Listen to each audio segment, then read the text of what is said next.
motu proprio by the Supreme Pontiff Francis, Antiquum Ministerium, instituting the ministry of Christ. The ministry of catechist in the church is an ancient one. Theologians commonly hold that the first examples are already present in the writings of the New Testament. The services of catechists may be traced back to those teachers mentioned by the apostle in writing to the community of Corinth. Some people God has designated in the church to be first apostles, second prophets, third teachers, then mighty deeds, then gifts of healing, assistance, administration, and varieties of tongues. Are all apostles? Are all prophets? Are all teachers? Do all work mighty deeds? Do all have gifts of healing? Do all speak in tongues? Do all interpret? Strive eagerly for the greatest spiritual gifts. But I shall show you a still more excellent way. 1 Corinthians chapter 12 verses 28 to 31. St. Luke begins his gospel by stating, I too have decided, after investigating everything accurately anew, to write it down in an orderly sequence for you, most excellent Theophilus, so that you may realize the certainty of the teachings you have received.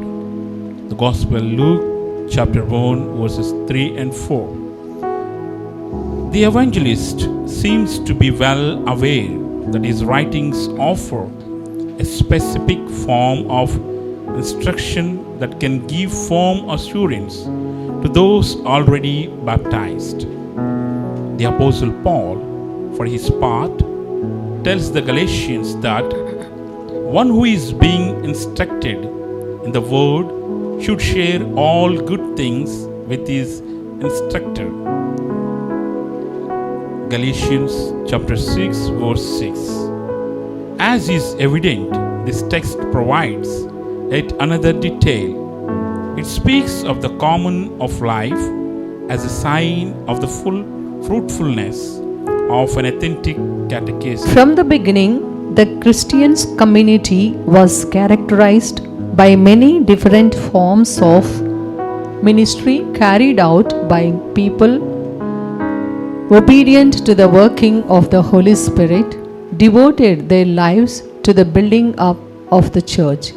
At times, the charism that the Spirit constantly pours out on the baptized took an visible and tangible form of immediate service to the Christian community, one recognized as an indispensable diaconia for the community.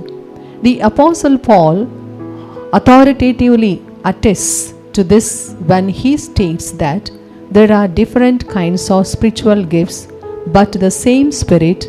There are different forms of service, but the same Lord. There are different workings, but the same God who produces all of them in everyone. To each individual, the manifestation of the Spirit is given for some benefit. To one is given through the Spirit the expression of wisdom, to another the expression of knowledge according to the same Spirit, to another faith by the same Spirit, to another gifts of healing by the one Spirit, to another mighty deeds, to another prophecy, to another discernment of spirits, to another varieties of tongues, to another interpretation of tongues. But one and the same Spirit produces all of these, distributing them individually to each person as he wishes. 1 Corinthians chapter 12 verses 4 to 11. Within the broader charismatic tradition of the New Testament, then we can see that certain baptized persons exercise the ministry of transmitting in a more organic and stable form related to different situations in life the teaching of the apostles and evangelists. Second Vatican Ecumenical Council, Dogmatic Constitution on Divine Revelation, Thy Verbum, Chapter 8. The Church wished to acknowledge this service, a concrete expression of a personal charism that contributed greatly to the exercise of our mission of evangelization.